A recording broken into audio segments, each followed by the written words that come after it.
Okay, we're ready to start again on the last lap and indeed the climax of the conference. I just want to say thank you very much to all the speakers and all the chairs for their brilliant timekeeping throughout this conference. It doesn't always work this smoothly. And I think also we've had an outstanding collection of papers so far. Now, here we are. At the end, we're going to hear from Professor Christine Ferguson, and she's editing The Land of Mist for the Edinburgh edition.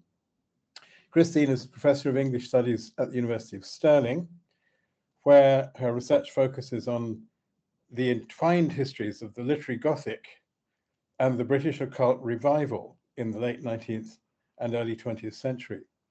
You may know her best from her classic study Determined Spirits, that's subtitled Eugenics, Heredity, and Racial Regeneration in Anglo-American Spiritualist Writing. It's a book that I found extremely useful and helpful. But indeed, she gets to do all the juicy topics, including the history of mediums, Gothic fiction, and she's working on a monograph on the popular fiction produced by leading figures in Britain's occult revival, from Madame Blavatsky to Aleister Crowley. How does Christine sleep at night? We wonder.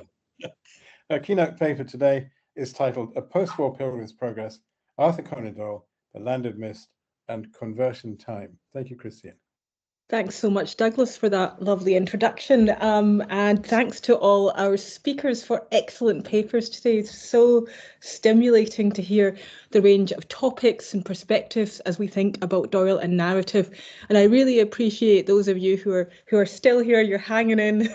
I know you'll be keen to get in with your the Saturday night, but hopefully I can keep your attention, if very least, with some of the juicy details we'll be talking about at the end of this talk, which are the previously unseen, not quite lost, but newly recovered contents from The Land of Mist that are going to be in my edition. So we'll get to that. First of all, just for those of you who are maybe feeling a little tired, you want the TLDR, too long don't read. My question in this paper is quite simple. Does poor writing, or perhaps the loose plotting that many people have seen in The Land of Mist, have theological significance? And my question, as you'll see, is a resounding yes. So we'll get started. Serialised in the Strand magazine between 1925 and 1926, Arthur Conan Doyle's The Land of Mist is best understood as the work of a spiritualist crusader keenly aware that his quest was coming to an end.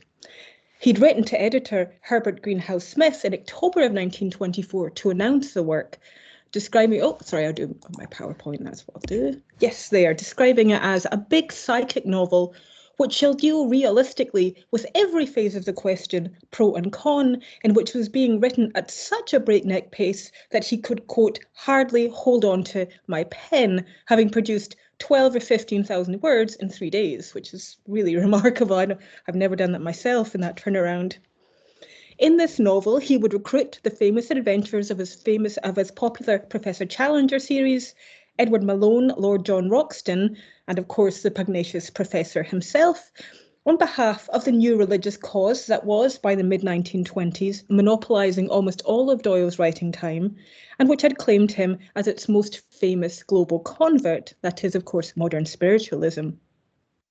A few months later, after this letter, Doyle would write back to Greenhouse Smith with a sense of palpable relief, saying, "Thank God that book is done. It was to me so important that I feared I might pass away before it was finished." Though Doyle's earnestness of purpose, alas, didn't ever pay off in the critical reception or the conversionist gains that he hoped so desperately for.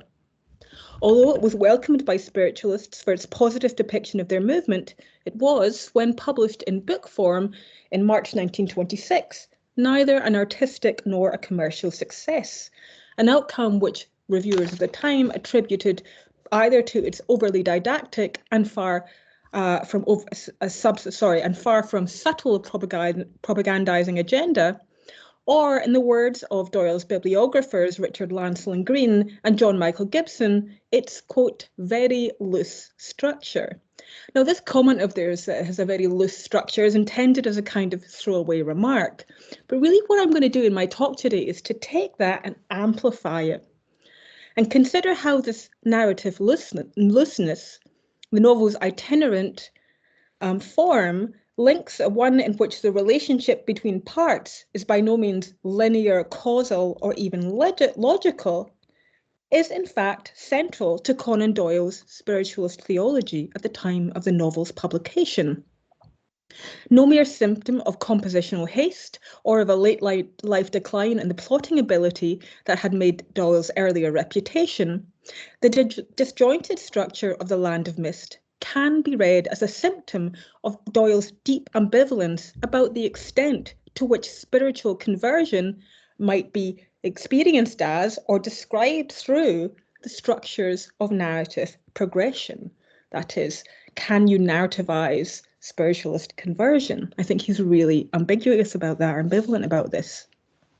Now, there's no better evidence of what I will here present as the non-linear or even really anti-narrative qualities of The Land of Mist than the fascinating omissions and emendations that attended its transition from manuscript to serial and then to published books. And these are ones that my critical edition that I'm working on right now will bring to light.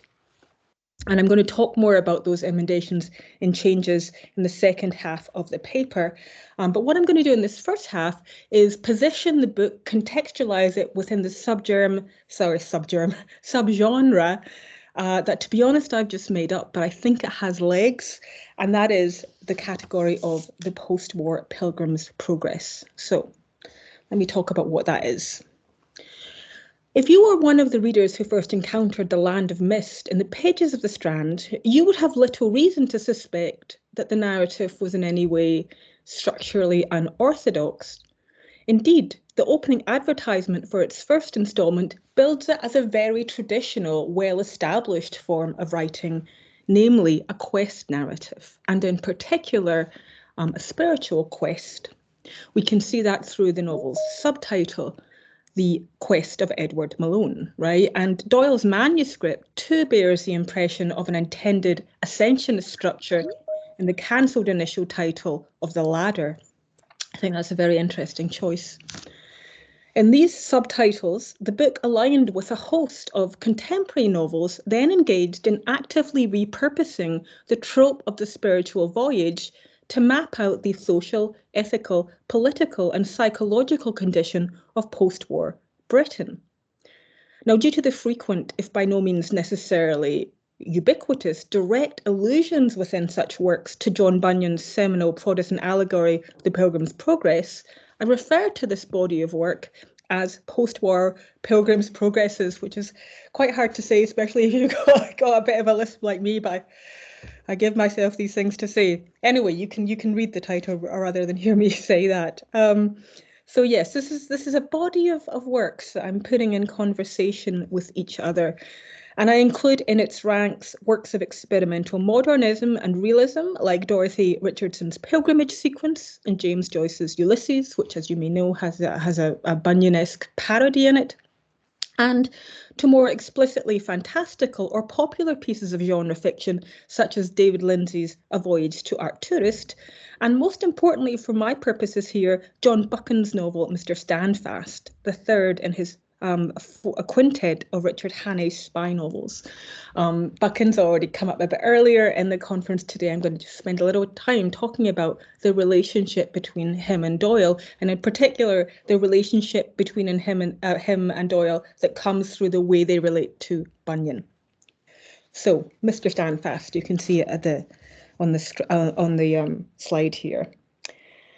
It is by far the most explicit and consistent of these novels in its engagement with the Pilgrim's Progress, drawing its characterisation and basing the cipher that its British agents Richard Hannay, Peter Pienaar and Mary Lamington exchange in pursuit of a fiendish German spy, the Graf von Schwabing, also known as Paul Ivory. They base this code, they use their secret language on the copy of the Pilgrim's Progress that they all share the same edition. So they can point to certain phrases, certain page numbers, and so forth. Now, like Doyle, Buchan was a Scottish writer renowned for his popular adventure fiction and his staunch imperialism. The two men are also linked through their association with psychical research. Doyle through, as we know, his own spiritualist campaigning, and Buchan through his friendships with Andrew Lang and Arthur Balfour. They also, and it needs to be said, share persistent racism in their characterisation of non-Western characters, whether living or dead, although I think Doyle may be somewhat less discussed in this respect than Buchan. In that combination of, I guess I would say, shared tendencies, their imperialism, racist characterization, their interest in psychical research, it's not particularly surprising that in Mr. Standfast, as really in all of Buchan's fiction, the threat which his British Christian patriots face is a degenerate foreigner who, in this instance, is fascinatingly affiliated with the progressive new religious milieu of the contemporary British left.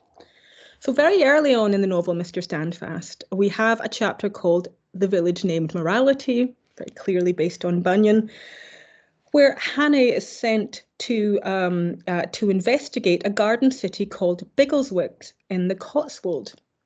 Biggleswick is home to an eclectic community of pacifists, atheists, socialists, and alternative spiritual seekers of the quote, oh, there they are, look at them. Sorry, I missed that early. Both imposing men looking at the camera. Here we go, onto Biggleswick, a place home to 27 varieties of religious convictions, including 3 Buddhists, a celestial hierarch, 5 Latter-day Saints, and about 10 varieties of mystic, whose names I could never remember. This is very clearly a theosophical garden city. I kind of see it as a version of E.F. Benson's Rise Home, if you know the Map and Lucia series, seen through a kind of jaded lens, kind of xenophobic lens. So it is little wonder that the novel's secularized version of Apollyon, the fiendish spy von Schwabing, should have found a home in this place, presenting himself to the locals as, quote, here it is, a common middle-aged, pie-faced, golf-playing highbrow that you wouldn't keep out of a Sunday school. Ultimately, at the end of the novel, von Schwabing is captured and sent to a coward's death in no man's land at Peronne, this denouement representing both a victory for the patriotic Protestant morality of Buchan's heroes and a vindication of the distinctly adventure quest spin that Buchan applies to Bunyan's base text.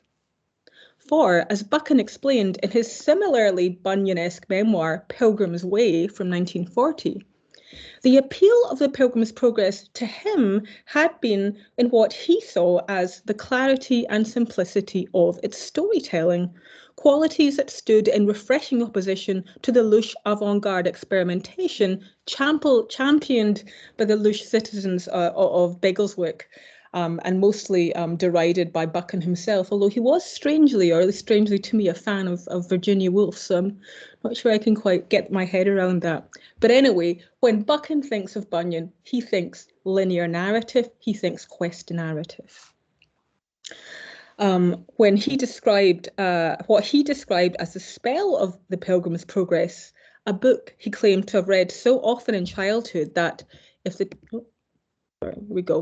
text were lost, I could restore it from memory, was, quote, largely due to its plain narrative, its picture of life as a pilgrimage over hill and dale, where surprising adventures lurked by the wayside, a hard road with now and then long views to cheer the traveller, and a greater brightness at the end.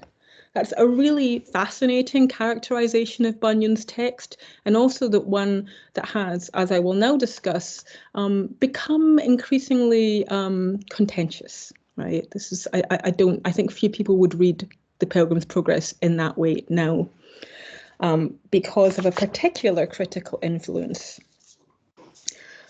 that I'll now discuss. Not all of Bunyan's 20th century interpreters and adapters would share Buchan's conviction in the coherence, both formal and ideological, of the Pilgrim's Progress. Most famously, and in an argument that retains its potency half a century after its initial publication, I think so, Stanley Fish has argued for the 17th century Protestant allegory as a supreme work of anti-narrative, one which, he writes, if we are to read correctly, requires us to, quote, actively resist the pressure of its temporal spatial lines of cause and effect, right? This is because, Fish contends, Bunyan's Calvinist faith requires him to present Christians' ultimate salvation not as the result of a kind of independently chosen series of actions, of a kind of quest that has maybe a rising slope, a series of contests, but really as the result of God's grace alone. Something that could have happened at any time, no matter what Christian had done. The various snares and threats that Christian encounters on the King's Highway are not the result or sequence of any particular set of decisions, argues Fish, but rather external projections of the failings always already present within Christian. Now or sometime else or someplace else, it doesn't really matter. Fleeing from place to place is no way to escape a foe who lives within. Ultimately, Fish concludes, there is, it would seem, no progress in the Pilgrim's Progress. And I found this comment really stirring when I was thinking about Land of Mist, which is, I think, and I'll argue later, a quest narrative in which there is no particular quest.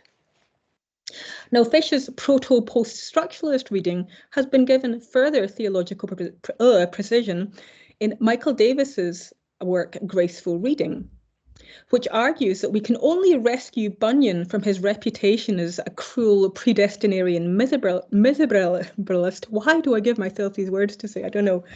Anyway, we can only redeem Bunyan from his sort of sour, hateful Calvinist image if we understand the humanitarian gentleness signified by the work's rejection of both personal responsibility for salvation and by its rejection of narrative causation. Davis writes, because Bunyan's doctrine is grounded upon the notion that humans are innately corrupt and sinful, achieving salvation by good works alone is rendered absolutely impossible. So in other words, says Davis, if entrance into heaven was based on a covenant of works, then none of us could get there, right? None of us would cross that bar. If it's simply about us making our own way, forging our path, there is no way we alone could make it into God's grace. It has to be something that would always already happen as a result of the divine, right?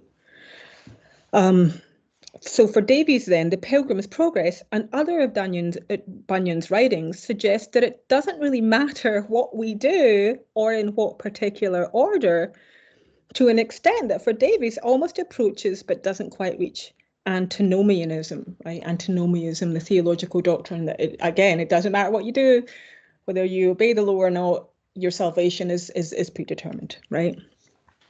God is the before and after and now time of existence, delivering a script whose logic and temporality are very different to that of our small human plots.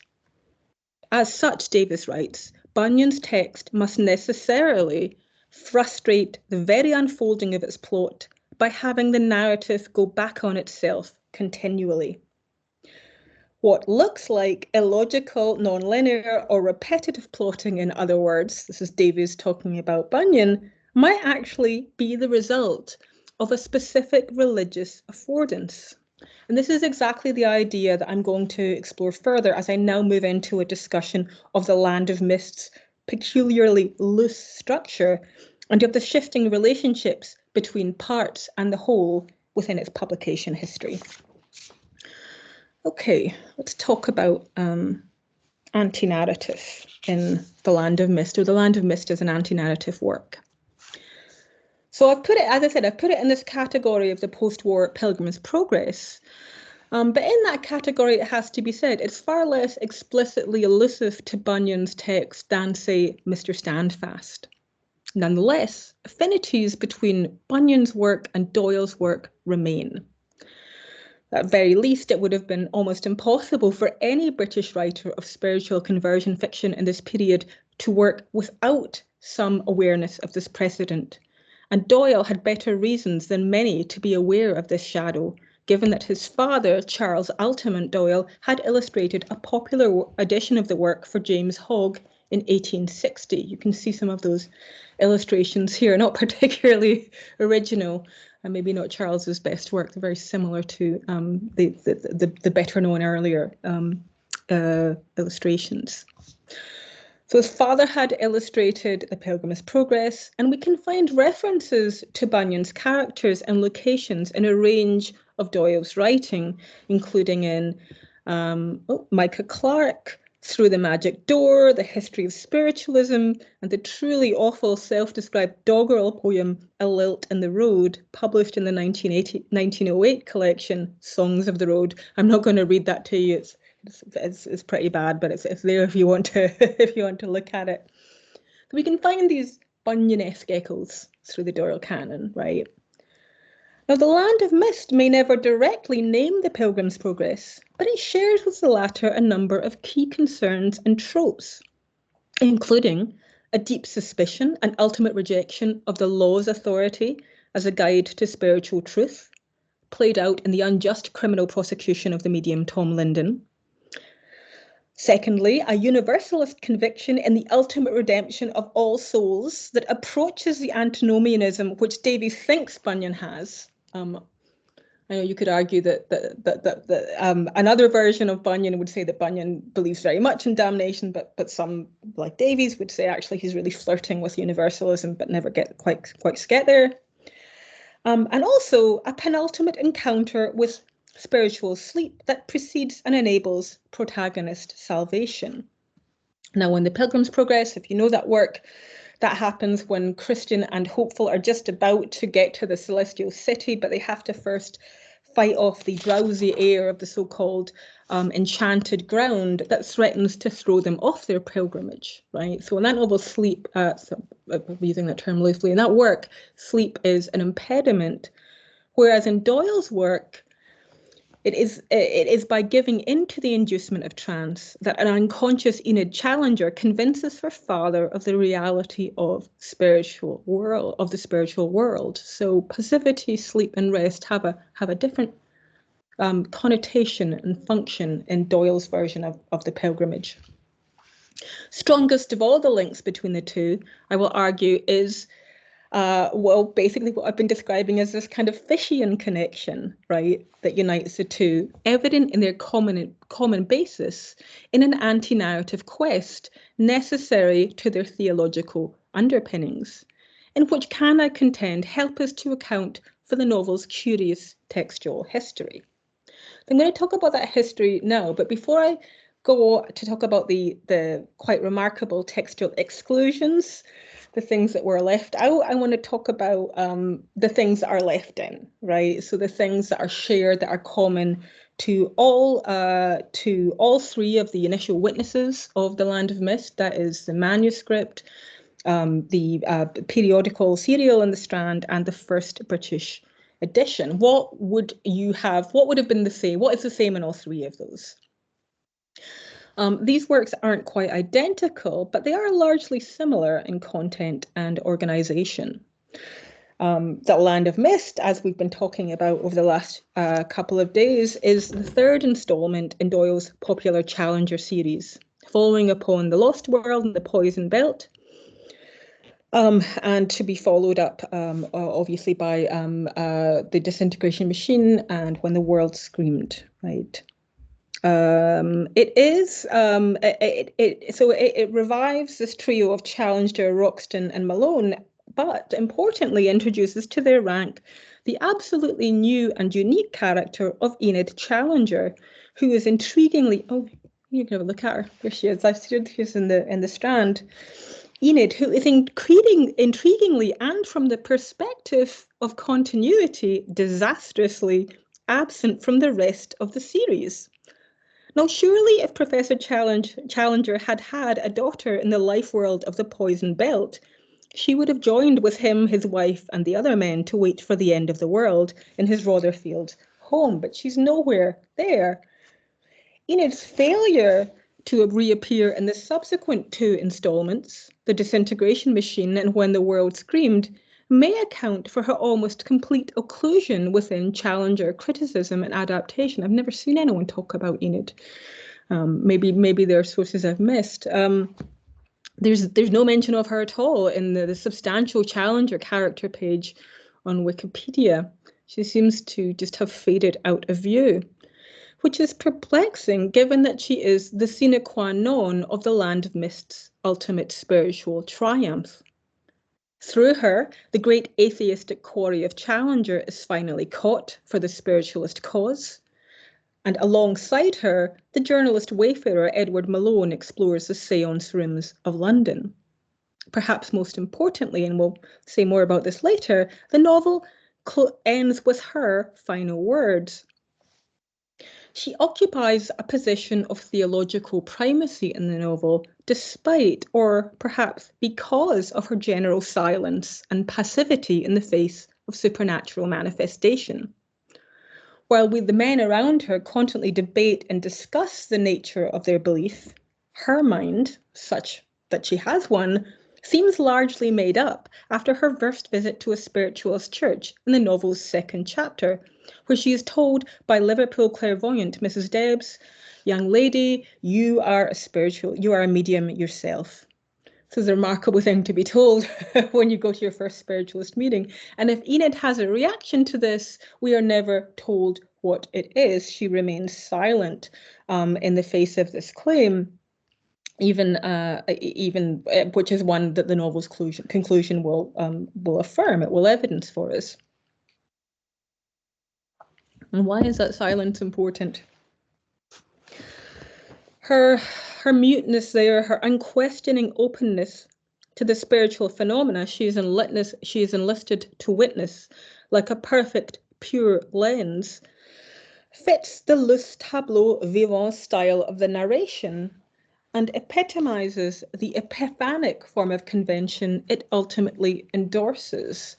In other words, and this came up a little bit in Mike's talk yesterday, we have these men who seem to be investigating, but actually I think the kind of conversion that Doyle wants his readers to experience is less like theirs and more like Enid's, right? So that we might be confronted with spectacles and somehow intuitively, maybe even passively, suddenly know and believe. Doyle doesn't so much tell us a story in the Land of Mist as reveal a startling and largely disconnected array of spiritualist spectacles in a range of scientific, religious, and domestic theatres. So we go all kinds of places in the spiritualist life world, right? Places that you would have visited had you been in the heterodox scene in the 1920s.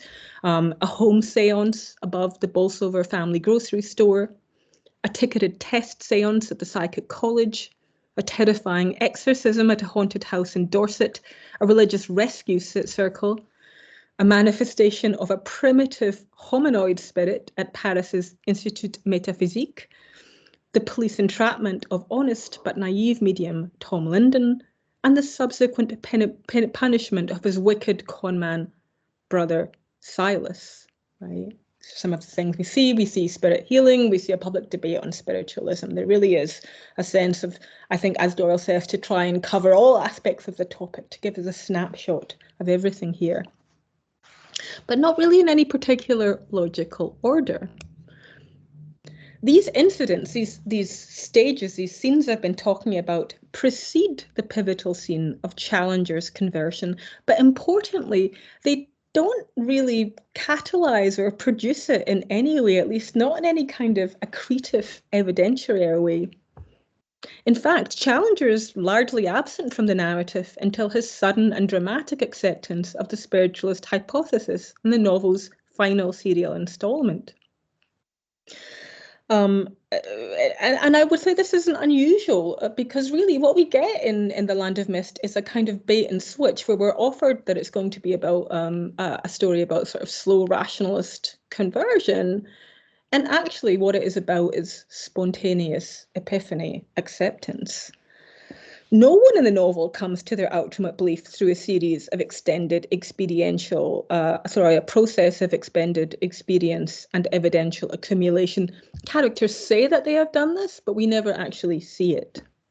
So Malone, for example, embraces an at least very warm and easy agnosticism when The Land of Mist's first serial installment, it's the first time people would have read the chapter in The Strand, brings him to the spiritualist church meeting, where medium Mrs. Debs channels a message from recently departed Challenger series favourite Professor Summerlee. By the following month's issues, that's July, by August, we see Edward ready to fight for the spiritualist community, causing a ruckus in the smoking room of his club when he declares to a searing skeptic named, I think this is a very interesting name choice, the skeptic is named Poulter, of Geist fame, but here Poulter is a skeptic, and Malone says, "You call." Oh, sorry, I've missed the scene of the spiritualist. Here's some of the spiritualist scenes there. Sorry, I got behind my slides. "You call them rogues and fools, but I am sure that some of them are men and women whose boots you are not worthy to clean." That seems to me hardly a neutral position or statement to make. Malone's conversion becomes complete when, in the very next installment, the September one, the spirit of his departed and much beloved mother is materialised through the mediumship of Tom Linden. Fascinatingly, Malone expresses his certainty here not through the language of empirical proof, but of intuitive feeling. Could he swear it was his mother? No, he could not. Was he morally certain it was his mother? Yes, he was morally certain, and you can see that moment where he sees his mother, that lovely highly illustration there. Ultimately then, Challenger's sudden shift from arch enemy to stalwart defender of spiritualism fits a precedent already set by Malone, and most of all by his daughter Enid, in which belief is disconnected from the process of development and of developmental time. Doyle may frequently himself have vociferously insisted that his own identity as a spiritualist was long and careful in coming, the results of decades of investigation, but no such conditions are shown to apply to the main questers in the Land of Mist, who seem from the very start already in the place where they intend to go. Now, yes, at first sight, it might be tempting to dismiss the structural characteristics that I'm about to describe. I'm going to say more about, sorry, let me start that again. I'm going to talk more about these anti-narrative, what I'm calling anti-narrative tendencies within the Land of Mist. And just as a kind of caveat, I know that there is a counter-argument that really what I'm talking about as qualities that are the result of theological conviction might actually just have been the product of commercial necessity, right? So Doyle is putting this in the Strand first. It makes sense that to a certain extent you would want each of the installments to be independent, not necessarily continuous, because that way if you have different readers coming in at different times, maybe they're only reading in October or March, they can have a discrete, unique spiritual encounter and message in that installment alone. It doesn't rely on previous knowledge of went before, knowledge of character, and so forth. So maybe that is an influence here. That would make them, I suppose, somewhat like the Holmes stories, right? In which there's a problem and a solution, and a wrap-up all within a single instalment. But of course, this is not quite like the home stories at all. The home stories were never imagined as part of a coherent quest novel whose final goal was rationalist conversion. My argument for the theological significance of this non-sequential structure gains more weight when we consider the material that Doyle left out of the serial and also of the book editions of the novel. I'm going to talk about these now. Again, another caveat. And calling attention to them, I'm not trying to say that, what is left out of the final work is more important than what is left in, right? We don't really have any reason to suspect that the first book edition represents anything other than Doyle's fullest and final version of the text. But nonetheless, the deletions are valuable in the ways they complement a wider authorial reluctance to commit to conventional narrative techniques. So we'll talk about these now. So what changes across the three initial texts of The Land of Mist, which my critical edition compares? That is the manuscript, the serial, and the first British edition. The shortest of all the three is the serialization, which, no doubt to editorial intervention, cuts material that Strand readers would have been likely to find boring or shocking, or perhaps boring and shocking at the same time, if that combination can happen. So there's stuff that doesn't make it into the serial because of, I suspect, these reasons. In the first category, perhaps the boring category might be the mawkish, folksy, and almost definitely racist prattle of the child spirit wee one who bursts into the Bolsover seance in the manuscript by declaring "good evening." I don't know what accent that's supposed to be, but it's probably some kind of insulting transposition. And then proceeding to tell some truly egregious jokes. Maley, Mr. Maley, I meet him before. He big Maley. I little femaley. Sorry, I just reading that joke actually was quite depressing, but I had to read it, so I wanted to share that with you. So that's cut out of the serial. It does make it back into the book. That might be the more boring content, or mawkish. In the shocking category are the expressions of heterodox sentiment, such as when the spiritualist James Smith describes the Emperor Constantine as a villain who murdered half his own family and devised Christian worship rituals by pilfering and syncretizing other religious traditions extant in the wider Roman Empire. So in the manuscript and in the book, we have Smith saying, he took an Egyptian ritual, vestments, mitre, crozier, tonsure, marriage ring, all Egyptian. The Easter ceremonies are pagan and refer to the vernal equinox. Confirmation is Mithraism, so is baptism, only it was blood instead of water. As to the sacrificial meal, and then we just get ellipses, right? ... What would have been put in there? These ideas wouldn't have been unusual in the sort of, the heterodox fringe or in theological circles in the 1920s, but I don't think the Strand general readership was ready for them. Also toned down and tuned out of the serial's version is the excess of violence that the drunken lout Silas Linden and his lover commit against his two young children, one of whom, Willie, is himself a precocious medium. Both the manuscript and the book describe in visceral detail how the villainous pair drop hot sealing wax on the boy's hand and apply hot coals to his head to try to jolt him out of his periodic trances.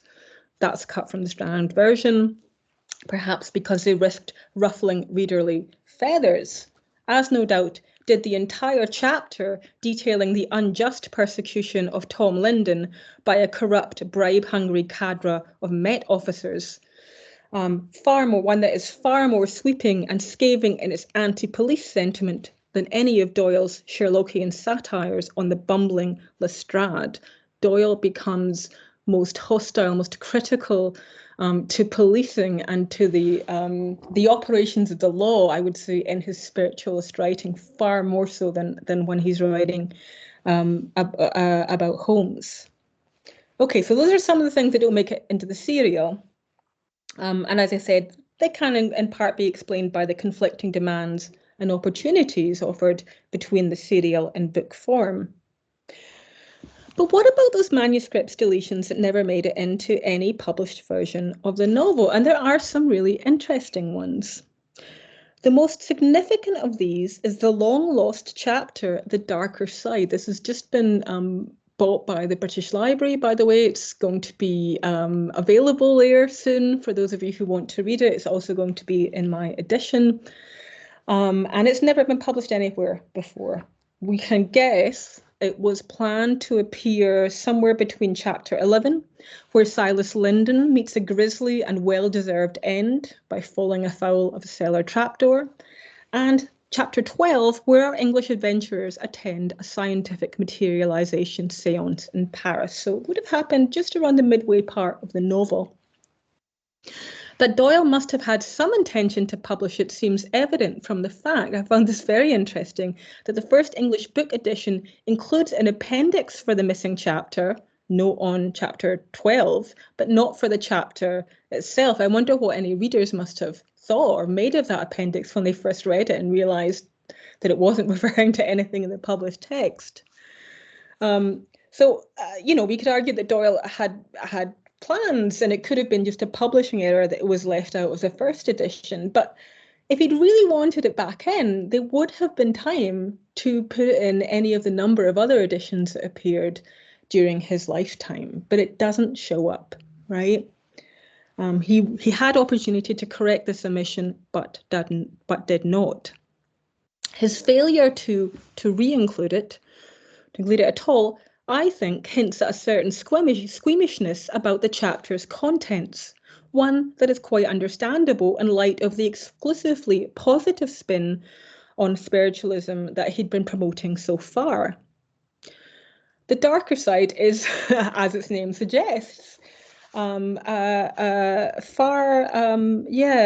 more reserved and far more open to the negative possibilities that might arise from dabbling with the other world.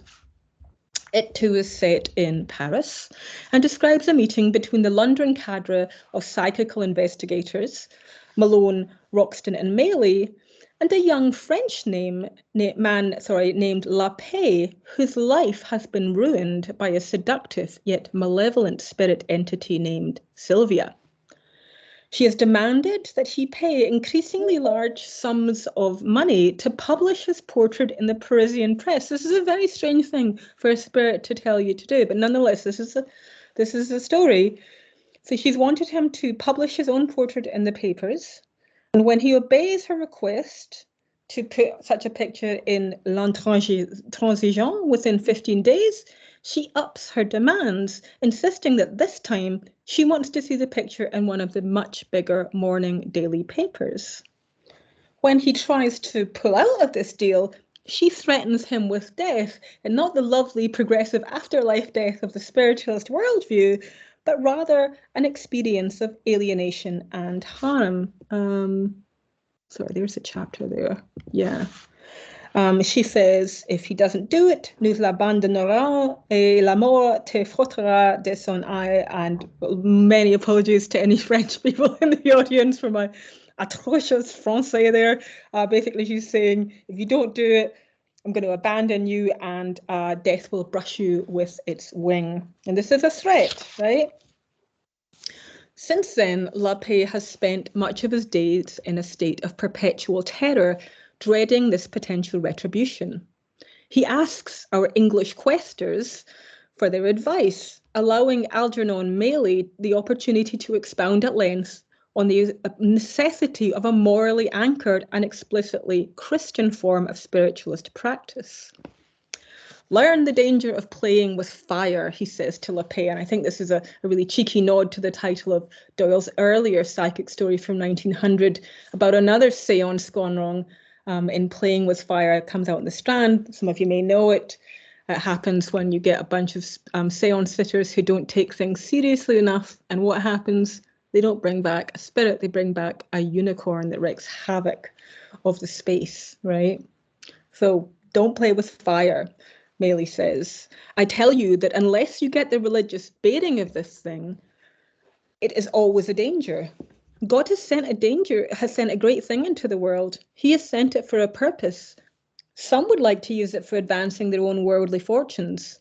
Some would use it as a parlor game when they need amusement.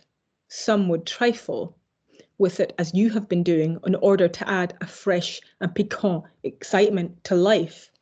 All these are different from God's purpose, and therefore no good can come from them. Those who, like La Paix, are motivated by sexual desire rather than sincere seekership are destined to suffer, a point underlined earlier in the chapter through its pitying description to the notoriously erotic French materialization medium Eva C, who you can see here in a censored picture of her from a 1920s seance. She's nude, well, she was nude in the original photo and they covered it up for publication. This is very much the kind of spiritualism that Doyle wants his characters to abandon and reject, lest they turn out like La Paix.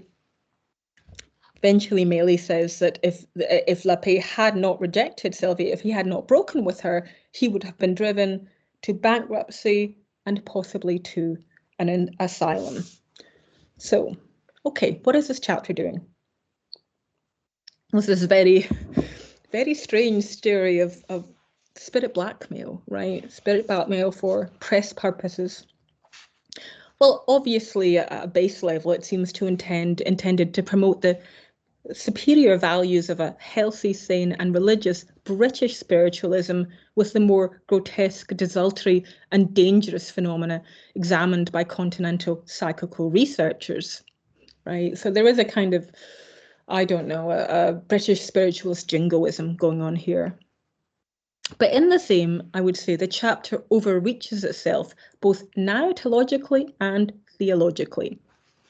The Sylvia episode plays out a terrifying punishment arc nowhere else evident in the novel's relentlessly optimistic view of a meliorist afterlife, not even in the horrifying haunted house encounter in chapter 8, which after all ends with a successful exorcism, right? So we do have moments of fear, but the fear is always reversed.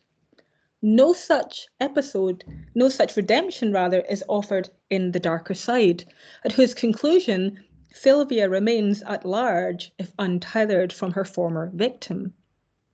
Indeed, the chapter is so out of sync with the episodic, modular, anodyne nature of the surrounding text that one might well wonder what it was doing there at all.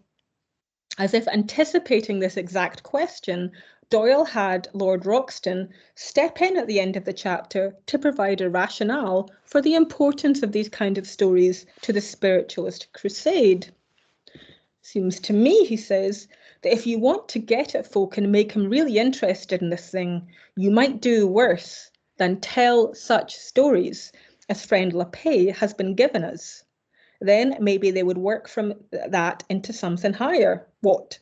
You've got to remember that most of them believe in anything, and you can't get them up to the Maylie level in one jump. What I mean, you walk before you trot, and you trot before you gallop. What? Again, we have this metaphor of walking and galloping and moving, of progressing on a particular quest. Ever an open-minded strategist, we are told, Maylie promises to give Roxton's proposition some thoughts. Perhaps I have been too quick in condemning everything which seemed to me below the highest. Now, while Maylie is willing to consider the efficacy of prurient psychic scare stories of getting people to walk before they jog for the spiritualist cause, the subsequent publication history of The Land of Mist suggests that Doyle was not open to this potential. Roxton's conviction in the story's value seems ultimately to have been overpowered by Doyle's growing sense of its harm, one derived from its content and, I would say, momentum alike. Now, I think it's really interesting that the demonic spirit who torments Lape is obsessed with dailiness, with the temporality and sequentiality of the mundane world and its presses, with the passage of day into night and day into night again, as manifested in the press. Kind of structures that stand in stark opposition to the eternality on offer from spiritualism. Although a periodical serial itself, The Land of Mist could not ultimately accommodate this form of narrative time, despite or perhaps even because of the kind of reader convert it might enlist, one who expects the dynamism of suspense, conflict and resolution on this narrative pilgrimage. So readers are lured in with that promise, maybe via that expectation, which is ultimately and deliberately denied them. The darker side's deployment of time and the quotidian is ultimately irreconcilable with a novel's theological reliance on a notion of the eternal, one that might strike us as a spiritualist version of Augustine's understanding of the timeless nature of the divine, as expressed in Book 11 of the Confessions. Lord, eternity is yours. Your vision of occurrences in time is not temporally conditioned.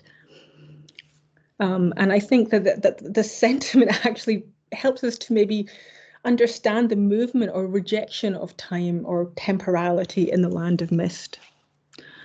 Doyle, like Bunyan, as viewed from a Fichtean vantage, sacrifices the narrative, this kind of narrative ordering and the potential suspense it might generate for a very different type of atemporal conversion. Okay, final paragraph now, we're almost there. Ultimately, Sylvia and her frenetic obsession with the daily and dailiness has to be expelled so that the placid acceptance of the always already convinced Enid Challenger can prevail. Indeed, Doyle's need to frame the latter's belief in this way, as always already pleasant, as atemporal in some way, as outside of time and outside of progress, can help us to understand the final fascinating emendation that I'm going to close with. Really excited when I found this, Douglas and Roger. I've had coffee with them afterwards and told them all about it. This final emendation that compounds, I think, and surpasses the anti-progressive qualities of the novel's Bunyan-esque precedent, right? So I think it's sort of more even anti-narrative than the Pilgrim's Progress, if that makes sense. So in all versions of the text, as I said earlier, Enid Challenger is given the last word in the novel. She speaks, and what she says basically is a her final words are a rhetorical question, right? So her final words are, "Why indeed?" Right? And she says, "Why indeed?" in response to her now husband Edward, who's just said that given their spiritualist belief, why should you and I fear death or anything which life and death can bring, right? Edith goes, yes, why indeed, right? Now, even if progress, growth and narrative development do not play a central role in the Pilgrim's Progress, or at least not so central a role as its title might suggest, fear does play a really important role in the Pilgrim's Progress, right? Near the very end of the first part of Bunyan's text, Hopeful declares to Christian, I do believe, as you say, that fear tends much to men's good and to make them right at their beginning to go on pilgrimage, to which Christian replies, without doubt it doth, if it be right. For so says the word, the fear of the Lord is the beginning of wisdom, right? So if Bunyan can dispense with the idea of progress, he can't dispense with fear, right? He still needs that.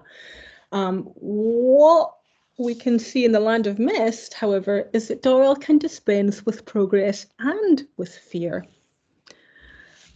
Doyle had seemed cognizant of the spiritual imperative for fear while drafting the novel, and therefore, and thus, before the married couple's final exchange, allowed Enid a moment of dread, contemplating the violent apocalyptic prophecies of the millenarian mystic Miramar while looking out over the channel, she says, I am frightened, right? This is right before the end where she says, why indeed, right?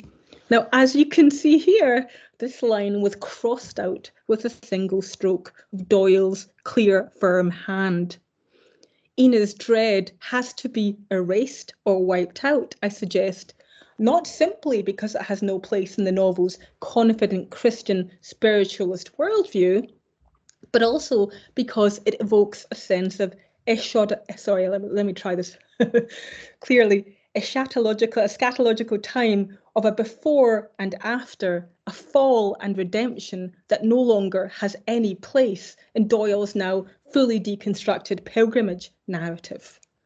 Ultimately, the time of and for spiritualism that makes it through to the published versions of The Land of Mist is any time, an eternality best expressed through a practice of narrative looseness that I hope we can now recognise as a deliberate strategy. I'll stop there. Thanks very much. Hope some of you are still with me. Thanks very much, Christine. That was fantastic. It was really great.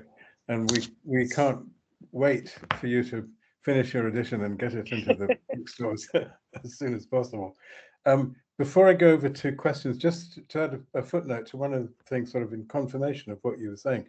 You were talking, excuse me, about the changes that he made when moving from manuscript to the Strand. Yeah. And when I was editing Memories and Adventures, I found something quite similar.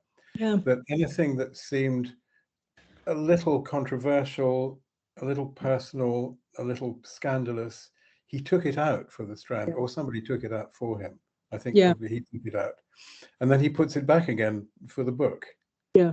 So he seems to have had a sense of the delicacy of Strand readers, that they should be protected from anything that might give them violent. Absolutely. And I'm actually, I noticed that in your edition of Memories of Adventure, where you talk about that in the textual essay, and I saw that and I thought, yes, exactly. It's exactly the same process here. We're on the same page. We're seeing the same kind of motivations, but maybe different stuff in each case. Thanks a lot, Christine. Questions for Christine?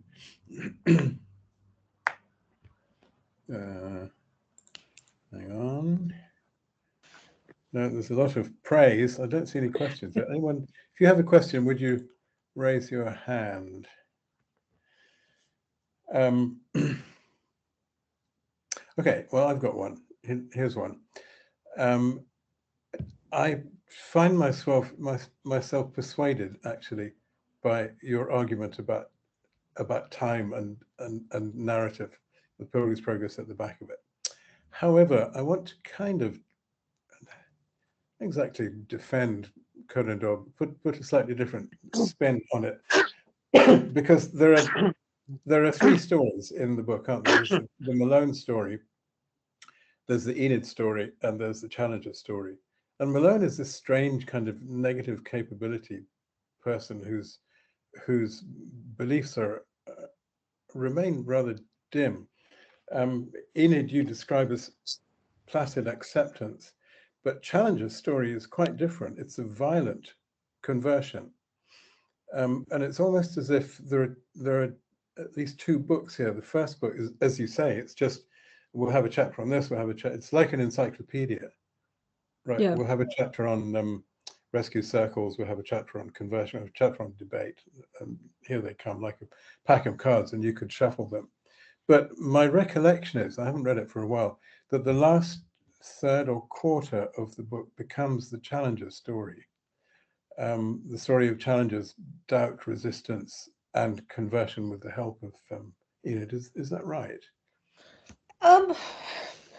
No. I haven't read it for a while. All right, okay.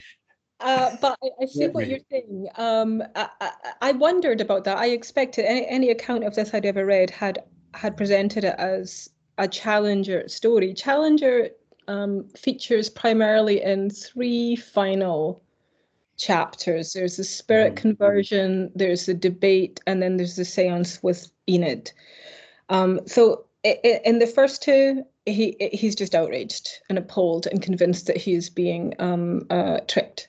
So this is just another arena in which Doyle can emphasize the extent of his disbelief, not the gradual acceptance. There's no progress. There's no, well, I still don't believe, but and now I'm here, and now I'm here. And then finally, he, in fact, only becomes angrier and more appalled by spiritualism, to the extent, as you remember, that he has some of it is a rugby pal tackle Silas or Tom. I always get them attacked. And then from that position of complete contempt and hatred, simply by the single message from Enid, that's it. Through Enid. Yeah, it's a complete reversal. It is not. So, you said there's 3 stories there. I don't know if I would describe any of them as story. There are 3 focal points. But is there a kind of narrative movement in how they believe? I would struggle to see that.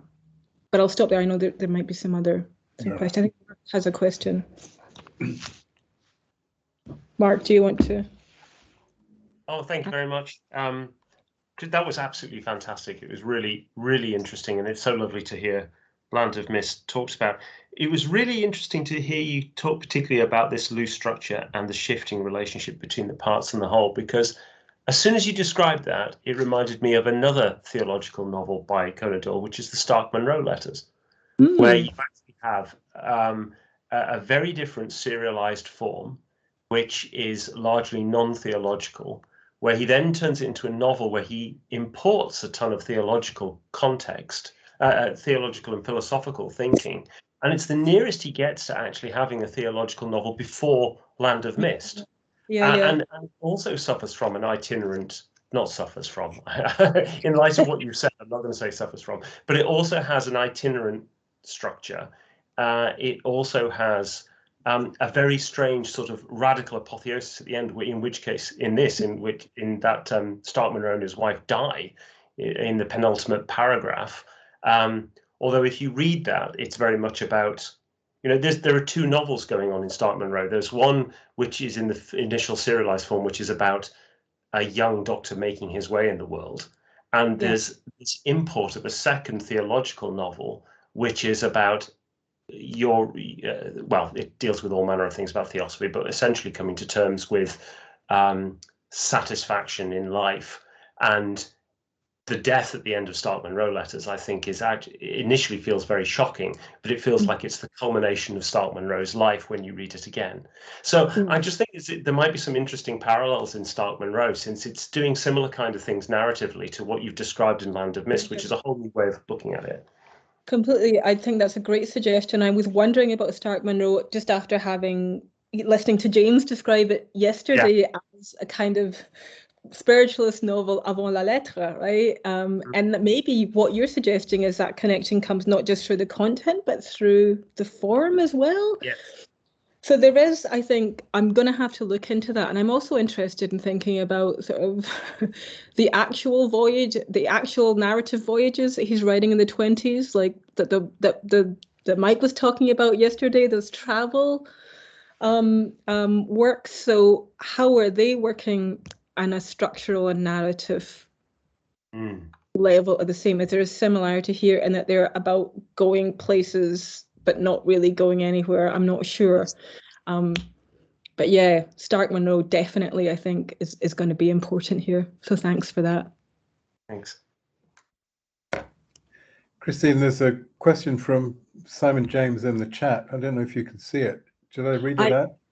I can see it. Yeah, he's asking if I know if he had read William James. I really don't. I would I don't off the top of my head, but I would be surprised if he hadn't given the extent of his reading on sort of psychological psychological literature in that period. So maybe I suspect there might be something in History of Spiritualism that would be a place to look for it. But that's a good cue.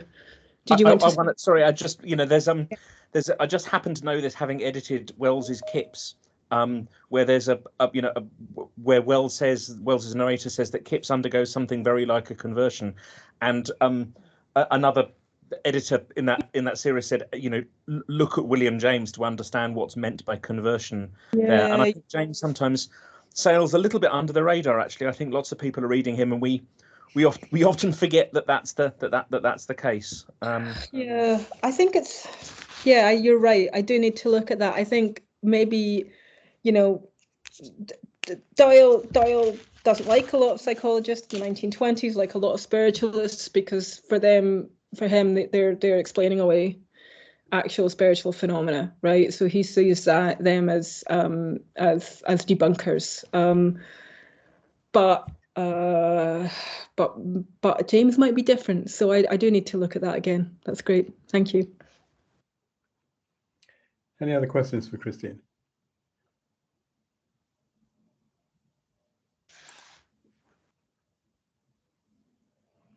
I think we've come to the end of our sales. The voices have stopped. So, let me just bring this to a happy conclusion by saying thank you so much, Christine, for a fantastic ending to our conference. I've got a couple of things to say at the end. You remember this morning I told you that Niels Clausen had very generously given 2 copies of his book to this conference. Well, James tells me that the names of the panelists have been entered into an online random name selector. At the end of this exciting process, the winners are Mark Jones and Christine Ferguson. Congratulations. You get 3 copies of Niels's book. Well done. We won, Mark. That's great. Thank you, Niels. Thank you. Thanks very much, Niels. Congratulations.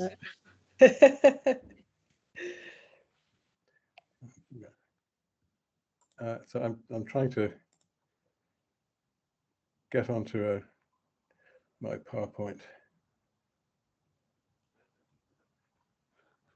Huh.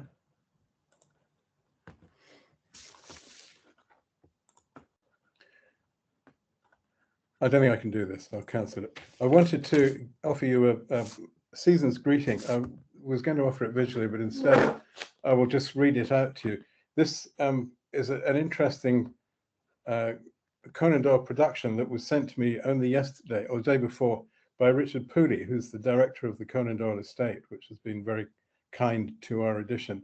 It's a document from exactly 100 years ago, and it comes from a Christmas card which Arthur Conan Doyle and Jean Conan Doyle sent out to their friends. Christmas 1921, so 100 years ago. Let me just read it out to you. It's in the form of a poem of 4 stanzas. Quote, "Now for peace and now for plenty, so we said in 1920.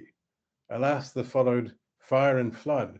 1920 proved a dud.